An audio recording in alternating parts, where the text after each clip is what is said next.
Emma Smet, née le 13 septembre 1997 à Paris, en France, est la fille de David Hallyday, célèbre chanteur et compositeur, et d'Estelle Lefébure, célèbre mannequin des années 90. À 27 ans, lorsqu'elle repense à sa vie, sa plus grande tristesse est probablement la perte de son grand-père Johnny Hallyday, légende de la musique française, le 5 décembre 2017, et les conflits familiaux compliqués qui ont suivi sa mort. Johnny n'est pas seulement un grand-père, mais aussi une icône culturelle qui a façonné une grande partie de la renommée et de la pression auxquelles sa famille est confrontée.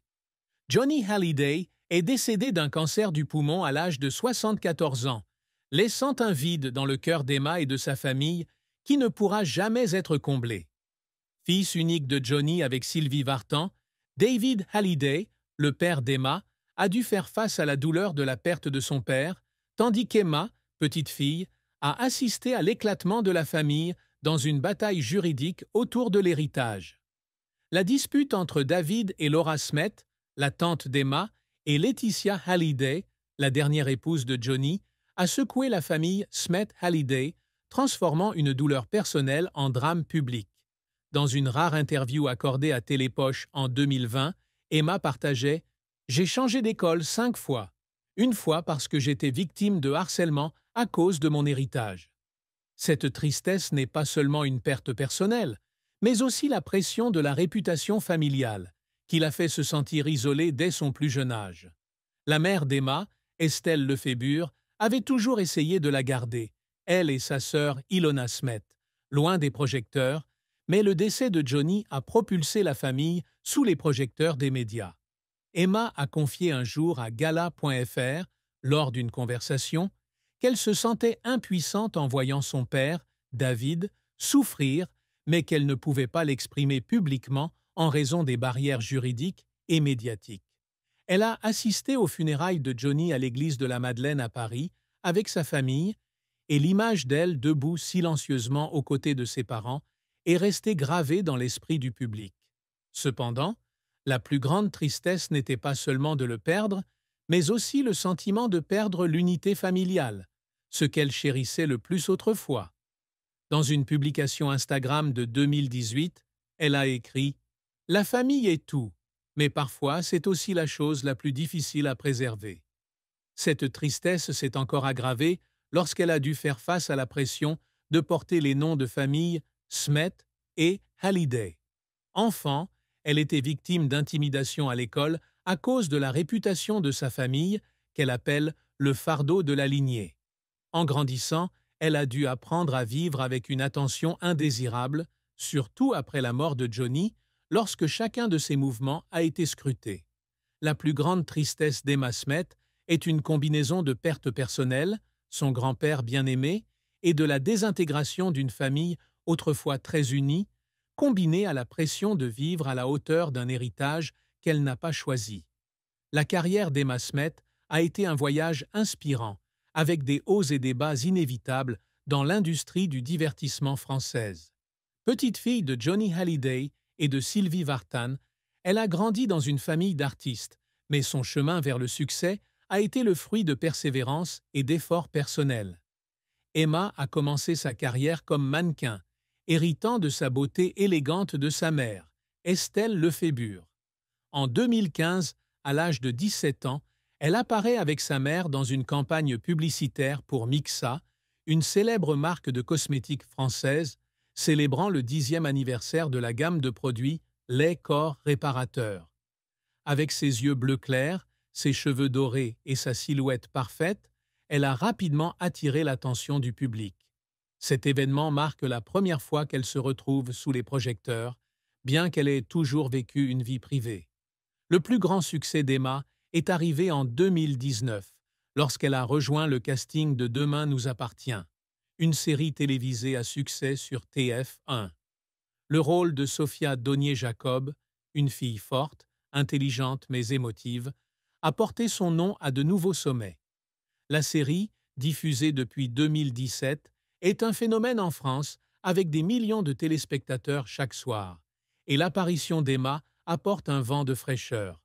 Elle n'a pas seulement joué, mais a également montré sa capacité naturelle à entrer dans la peau d'un personnage, ce qui a été salué par le public et les critiques.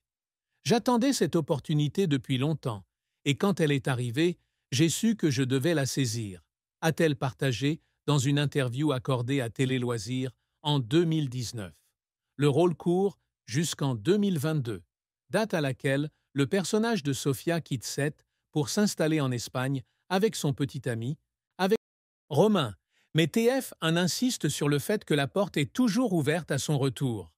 En dehors de la télévision, Emma s'essaie au théâtre avec Le jeu de la vérité de Philippe Lelouch, dont la première aura lieu au Palais des Glaces en 2022.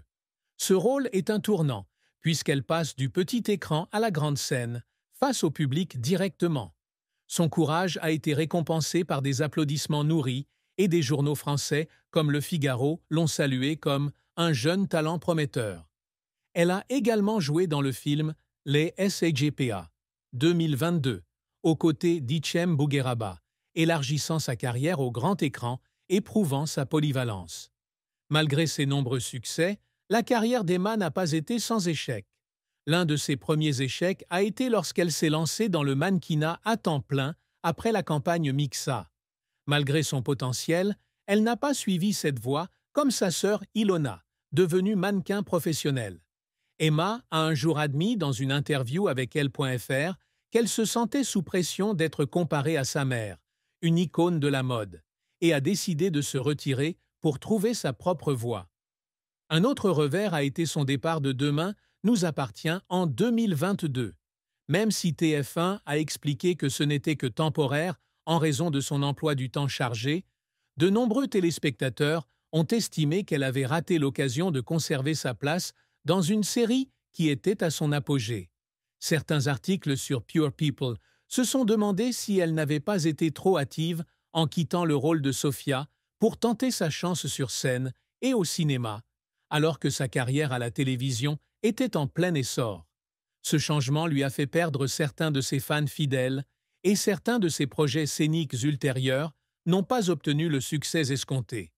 De plus, Emma s'est essayée à d'autres petits projets, comme des rôles d'invités dans des séries télévisées, mais n'a pas créé de buzz.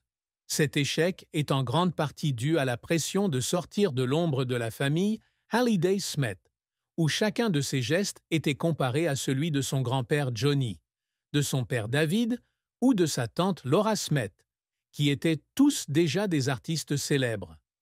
Les efforts d'Emma pour réussir l'ont fait pleurer plus d'une fois. Lors de la préparation du rôle de Sofia dans Demain nous appartient, elle a dû participer à une série d'auditions stressantes, faisant face aux doutes des producteurs en raison de la réputation de sa famille plutôt que de son talent personnel. Elle a un jour confié à Gala.fr qu'il y avait des nuits où elle pleurait seule dans sa chambre, craignant de ne pas pouvoir prouver sa valeur. Mémoriser des dizaines de pages de script, travailler sous la pression d'un calendrier de tournage serré et faire face à des critiques comme « Elle a été choisie uniquement à cause de son nom de famille Halliday » étaient des défis qui la faisaient pleurer. Lorsqu'elle monte sur scène avec Le jeu de la vérité, Emma doit surmonter sa plus grande peur, se produire en direct devant des centaines de personnes. Elle a un jour confié dans une interview à Paris Match qu'elle avait pleuré avant son premier défilé parce qu'elle avait peur de tout gâcher. Sa persévérance a porté ses fruits, mais ses larmes témoignaient de la pression qu'elle s'imposait pour ne pas laisser tomber ses parents et sa famille. Emma Smith se fixe toujours des objectifs élevés dans sa carrière pour s'affirmer et échapper à l'ombre de la famille Halliday-Smith. L'une des plus grandes réalisations auxquelles elle aspire est d'être reconnue comme une artiste indépendante, et pas seulement comme la nièce de Johnny ou la fille de David et Estelle. Je veux que les gens se souviennent de moi pour ce que je fais, pas pour ce pourquoi je suis née, a-t-elle déclaré un jour dans une interview à Première.fr.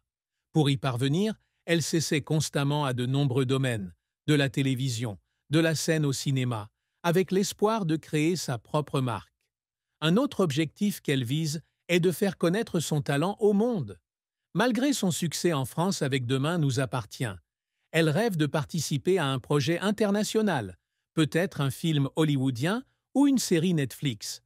Elle a étudié à New York et à Londres, parle couramment l'anglais et considère cela comme un avantage pour développer sa carrière. Dans une publication Instagram de 2023, elle a écrit « Mon rêve est de me tenir sur la plus grande scène du monde », faisant référence à son ambition de conquérir le marché mondial. De plus, Emma souhaite être une source d'inspiration pour les jeunes femmes, en particulier celles qui sont confrontées à des pressions sociales. Ayant été victime d'intimidation à cause de la réputation de sa famille, elle espère que son histoire encouragera d'autres personnes à surmonter les difficultés. Elle participe à des campagnes sociales, notamment pour sensibiliser à la santé mentale, et souhaite être reconnue comme une artiste